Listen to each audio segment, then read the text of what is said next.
Hello and welcome to episode 260 of Tall Guy Talks Travel with Rick Doherty. Of course, I am your host, Rick Doherty. I am so excited for today's show. Staci from Das Defenders will be joining me on the show today. Disney has made some horrible decisions regarding their policies and procedures for guests with disabilities in the past few years. Anyone who has been listening to this podcast for the 5 years we've been doing it will know that we focus on inclusivity. These changes have impacted so many people associated with the show, but it isn't just important because we know people affected. We want everyone to be able to enjoy these parks. When these changes first occurred, I was livid with the online discourse.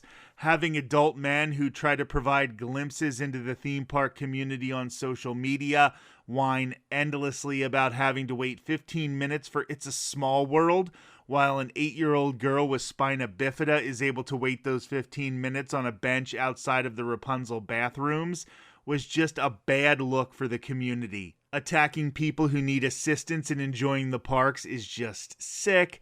More importantly, you can't always tell who is disabled based on their looks. Before we get started, I hope that we're getting a lot of new listeners this week due to the subject matter. If you are new to the show, please make sure to subscribe to the Tall Guy Talks Travel with Rick Doherty YouTube channel. I am going to be 100% honest. We have plateaued with new subscribers recently. We seem to still do really good numbers with listeners, but I want that subscriber number to rise. I've even made the New Year's resolution to try to be a little more forceful in asking for new subscribers, even though that is not my personality at all.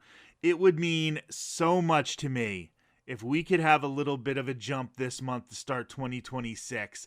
Once you're subscribed, go back and check out old videos, podcast episodes, and video interviews.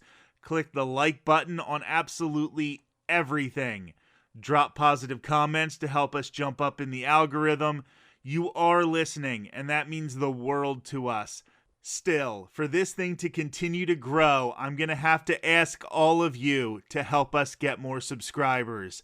I'll be rewarding you with a lot of great content this year. I am working on some very big things. Let's get started right now. Thanks for being here, Staci. Thank you for having us. So first of all, I guess let's just get into it. Who are the Das Defenders? We are an advocacy group. We are working to try to get accommodations for all people with disabilities who need it.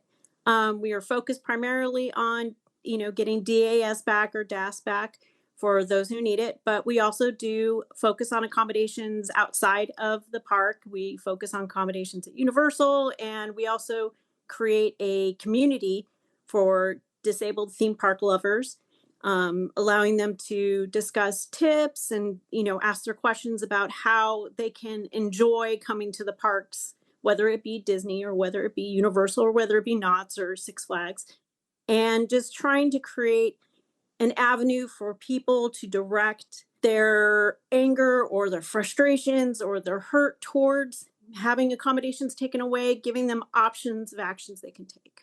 So this podcast here that I am hosting, we're about to hit our 5-year anniversary, and we have had a real stress over those 5 years on inclusion. We think it is very important. One of the best things when the theme park community is at its best, it is because it is being inclusive. And because of that, we have had a number of people who are, I don't know if you want to say friends of the show, who have been on a number of times, who have been really impacted negatively by the changes to the DAS system at mostly Walt Disney World, but also at Disneyland. So why don't you talk a little bit about the changes that have happened? Because if somebody isn't disabled, if somebody doesn't have special needs in the theme parks, I don't know if they're quite aware how drastically things have changed for disabled Disney fans in the past year or so. There's a lot of misconceptions when it comes to the DAS program. A lot of people assume that it's a line skipping or front of the line pass, or they don't understand exactly what it entails. And I think that those misunderstandings are partially what causes people not to really be on our side or to feel that disabled people are getting some kind of special treatment. But what happened is that Disney used to be considered the gold standard for disability accessibility. It's the reason why a lot of us flock to the parks. It started with the GAC program, which allowed people to get to the front of the line, which was ended, and then became the DAS program. Initially, the DAS program was for any guest that could not wait in an extended queue. Now, there was no differentiating between different disabilities. It didn't say initially that only certain disabilities, but in general, if it was a mobility issue that could be resolved only by a mobility device, which is very few. Most disabilities are complex and they include other conditions that may require accommodation. They were excluded. But everybody else by their disability was considered and interviewed for the DAS program and considered for this accommodation. What happened is that about a year and a half ago, the DAS was changed. Now, there are two changes. There was a restriction of the amount of people who could be added on this pass. So how many people could be brought on, which initially it was 6 and then it became the 3. But then it was changed to only originally after the changes in 2024 to include those disabilities that were developmental disabilities like autism. Originally, it did state only.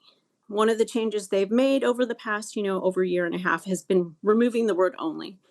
But it was changed to focus on, rather than general disabilities, to neuro or to developmental disabilities that like autism.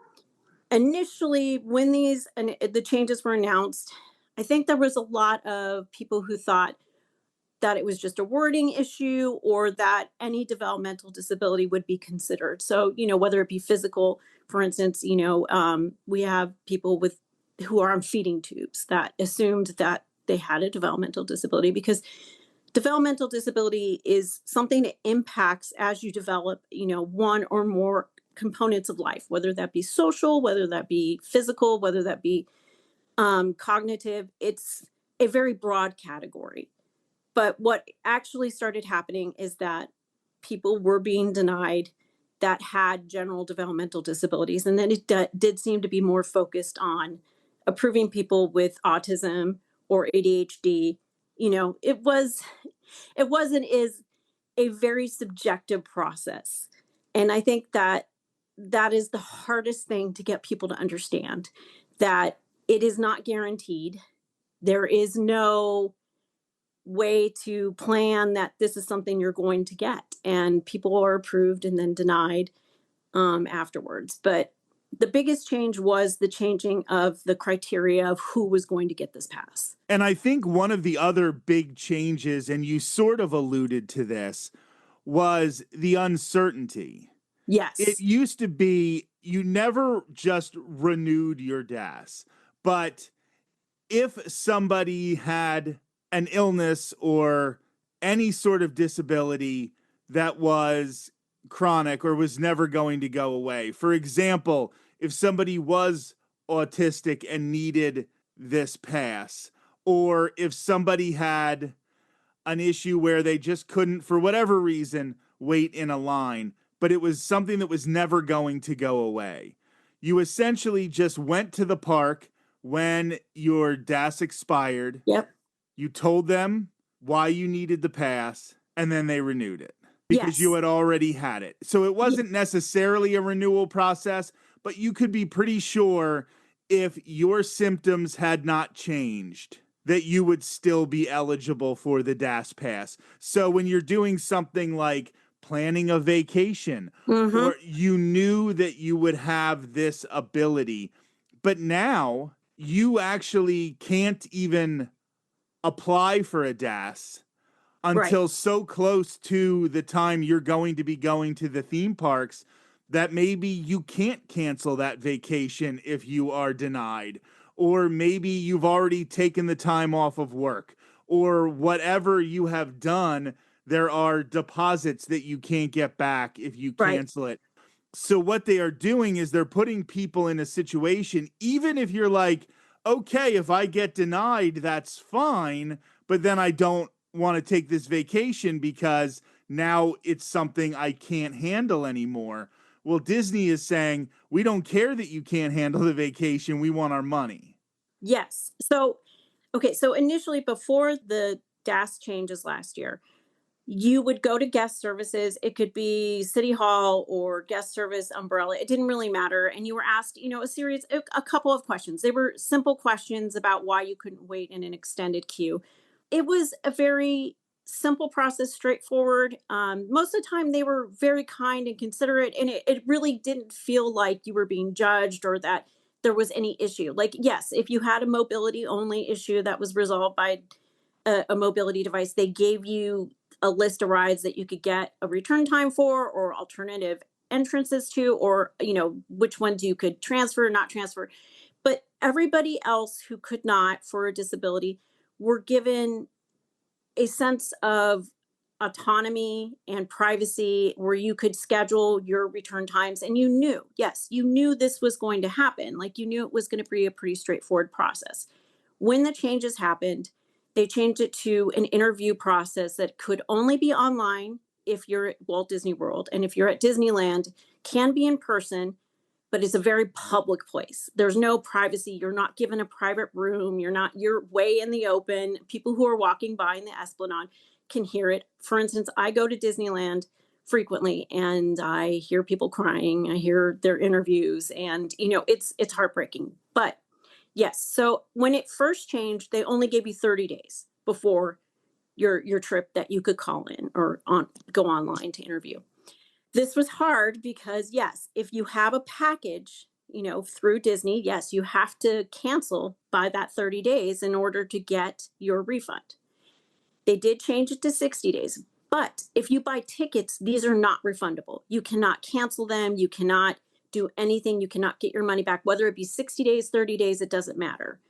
It is hard. It's devastating for a family that's spending all this money, but time too, and that they're getting hopes up of whether it be their disabled family member or friend, and they're giving them this hope that we're going to have this great time, and then it turns out, oh well, if you're denied, what do you do now? You don't have this recourse, and even if you use something like undercover tourist, it's 95%. You still have to pay the 5%, so you're still losing some money if you're canceling. So that doesn't seem like a lot until you consider, okay, you've already got so much cost as a disabled guest.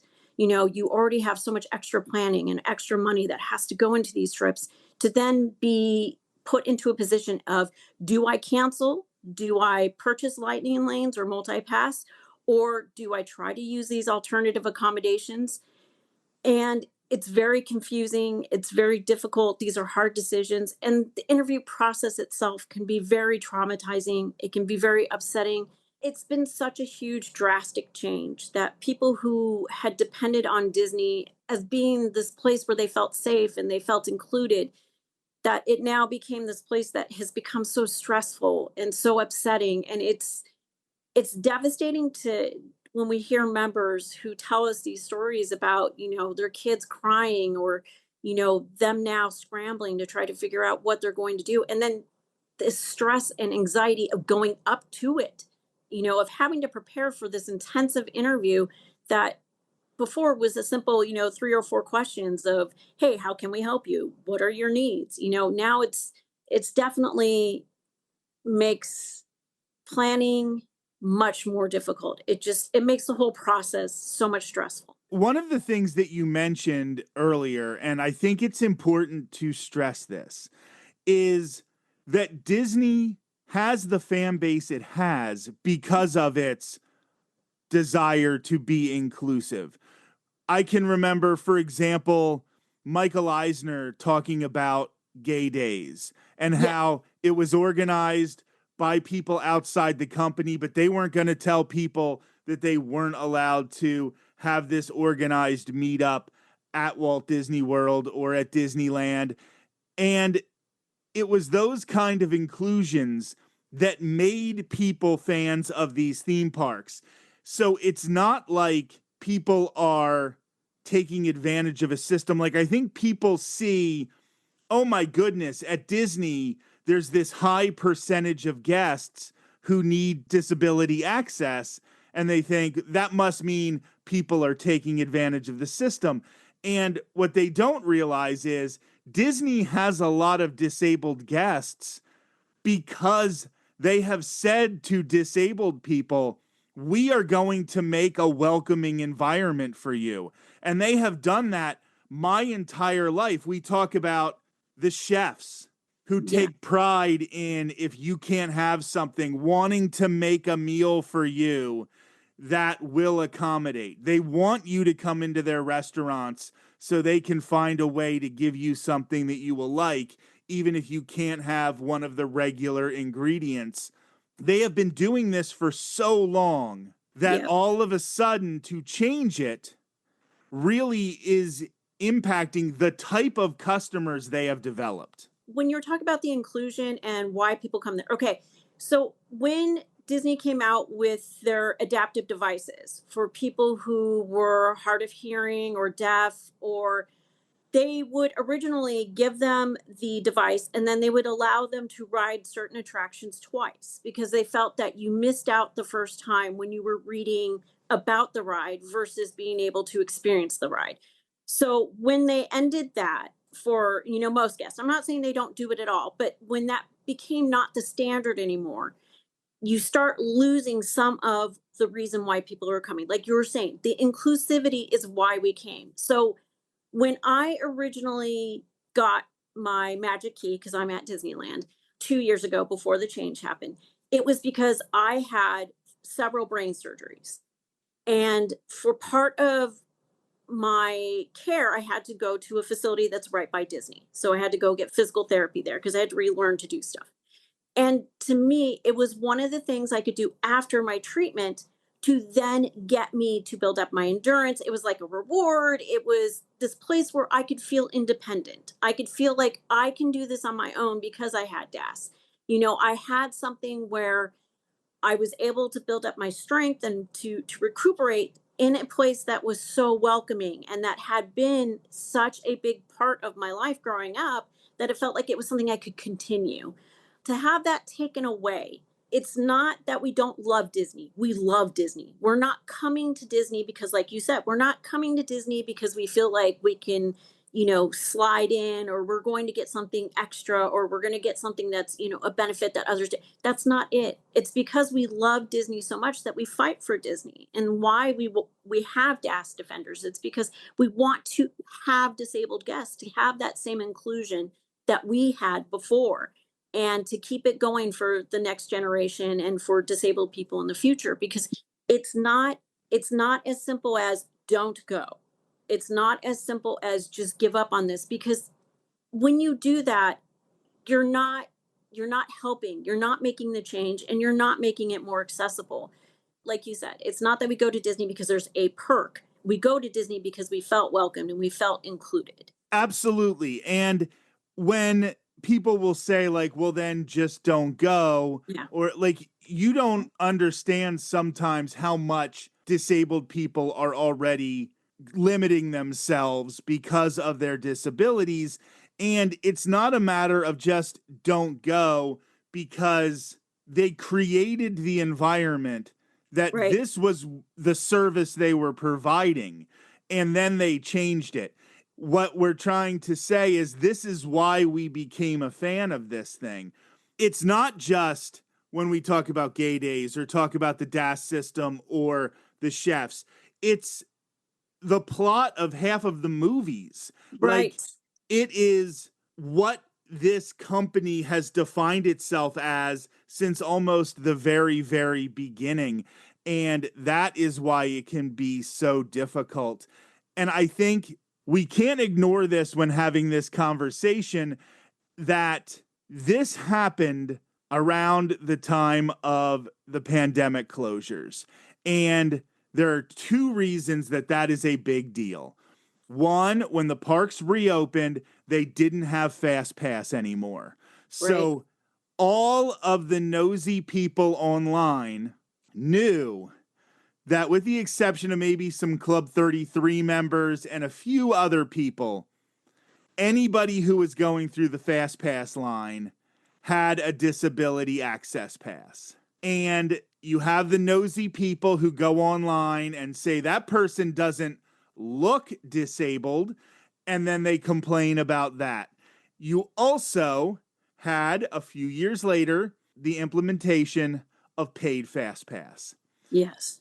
When Disney was giving every guest, it's different at Disneyland than it was at Walt Disney World, but at Walt Disney World, when you were given 3 Fast Passes at a time, maybe you have a disability, but you don't have to get a disability access pass, because if you learn the Fast Pass system well enough, you're going to actually skip the line for the 2 or 3 big lined rides that you have that day. And the rest of the day, you're going to be on some of the rides that don't necessarily have super long lines. So it wasn't needed for as many Right. guests, Yes. because there were a lot of people who said, hey, I'm disabled, I'm going to Disney.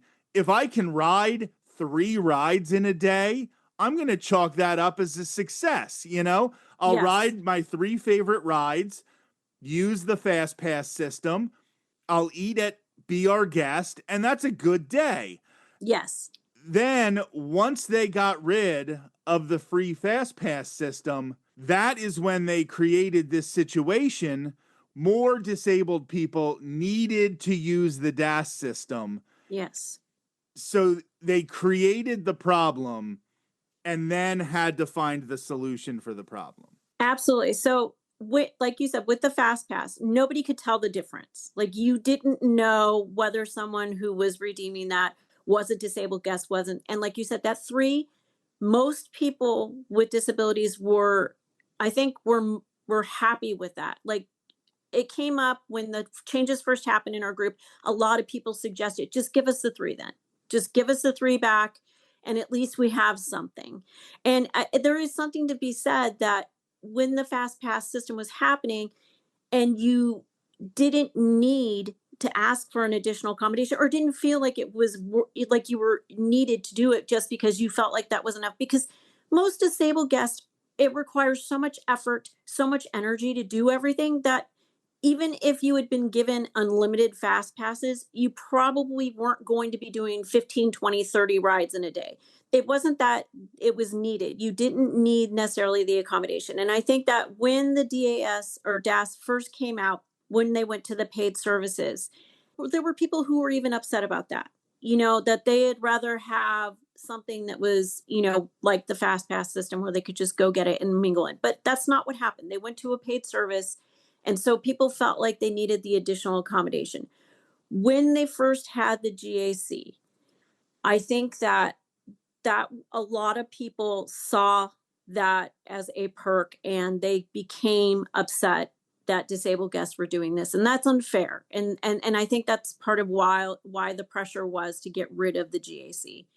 And there was a lot of complaints that people were going the front of the line, and that they were, renting wheelchairs or renting disabled people. And it's just so harmful to go from, hey, you have your 3 Fast Passes, and like you said, you can go in a restaurant, you could go get your accommodation from a special needs chef. They come and talk to you. I mean, how amazing is that? Like, if you have an allergy, to have, even if you're at a quick service, to have a cook come up and talk to you and say, what can I help you with? What is your need? And so when you go from that to then, in the equivalent with the rides, to them being like, okay, I'm lost. What do I do? Okay, so we go to this DAS pass. Okay, so then I get used to this, and I don't have just my 3 rides. I now have to do this. And okay, so I have to do this. And when you are certain conditions and certain barriers, you need that scheduling that the Fast Pass gave you an expectation. You knew on writing, or like on that little piece of paper, like, this is when I do this, I can plan my day on this. This is how I go around. And when you went to the the DAS pass, it did create more confusion and less scheduling, but then they let you do those 3 pre-scheduling that kept it similar to the fast pass.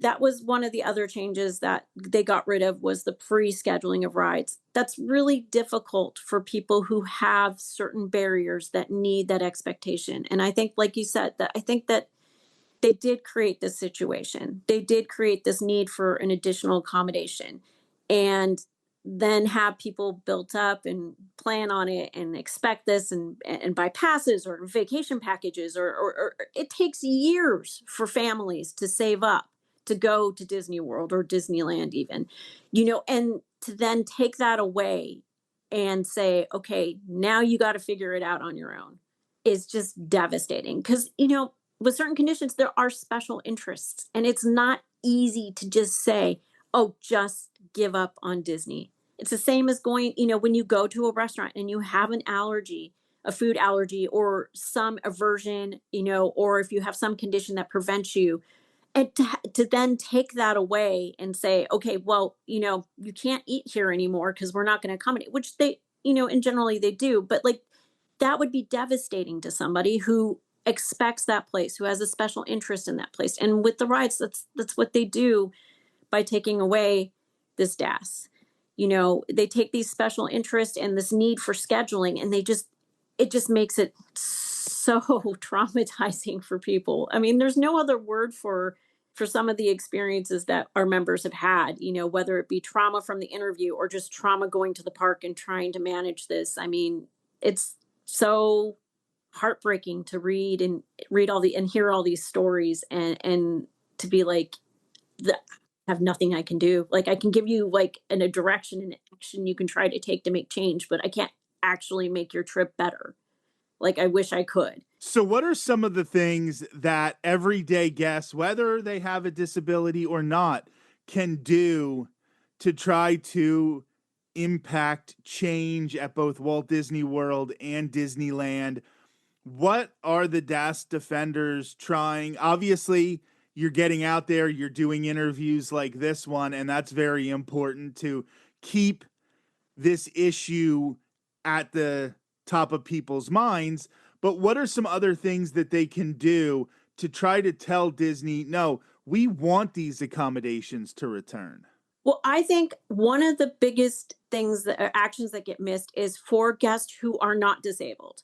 For guests that are not disabled, if they were to just simply fill out that guest service form on there and ask for accommodations to be met. Okay, if you are in a Facebook group for Disney, and inevitably it'll come up that someone will complain that someone is cutting the line because they're meeting up their party, or they're trying to return to a spot that they left. Those are forms of queue reentry that are given if you are denied DAS. Okay, you were told to use Meetup, you were told to use this queue reentry program, and it's very difficult. And we get complaints that we look like we're cutting, and people block us and they harass us. If you are not disabled, the biggest thing you can do is just message Disney and say, we want them to be accommodated. We want them to have something where they're not trying to cut through the line, that they're not trying to go backwards through a line in a mobility device, or that they're not trapped in a space and can't get out. That, I think, for non-disabled guests, that is the biggest thing they could do to help. The second is obviously going to change, .org and signing our petition. We do have a petition asking for Disney to look at this program and look at accommodations. Now, if you are a disabled guest, if you are denied DAS, the best thing you can do is you can file with the Civil Rights Compliance Agency, either state, whether it happens in Florida or whether it happens in California, to then file a complaint with the DOJ. Those are the two main actions that can't be ignored. Whether they don't pick up your case or not, once they get enough complaints, they're going to notice that there needs to be an investigation.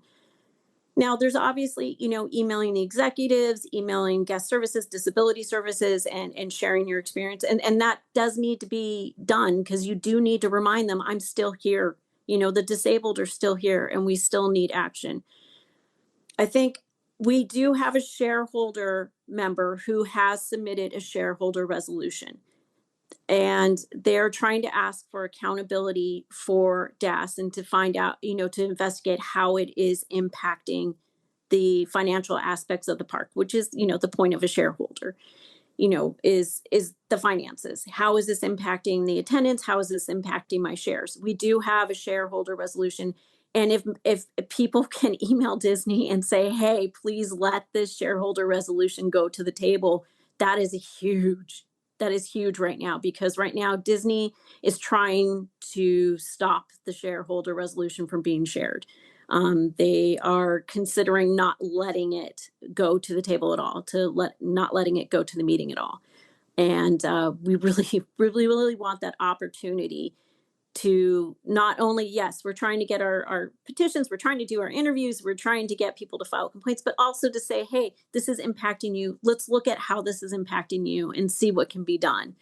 So I think that's another option. I mean, obviously joining DAS Defenders, if you need somewhere to turn, if you need a list of actions to take, we have supported legislation in Florida that was trying to get passed to state that it's up to the disabled guest and their doctors to determine what accommodations are needed.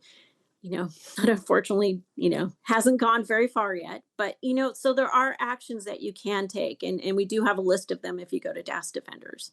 And I think that you being in California, I think you're definitely having a better chance of your concerns being listened to by people in authority.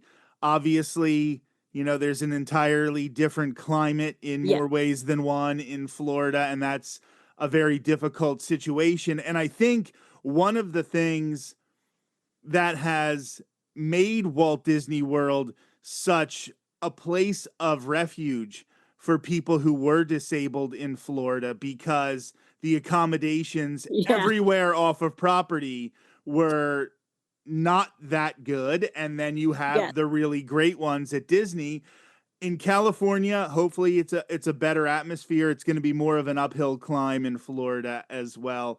But in the last few minutes we have here, I want to focus on something that I don't think gets enough attention, because we talk about the changes that have happened to DAS and how it has negatively impacted people.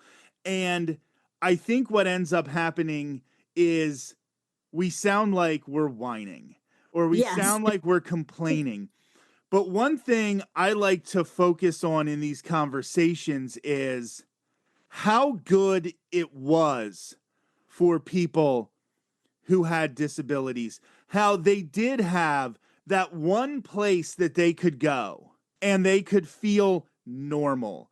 And they didn't have to walk up to the cast member at every ride, because each ride has a different accommodation now. Yeah.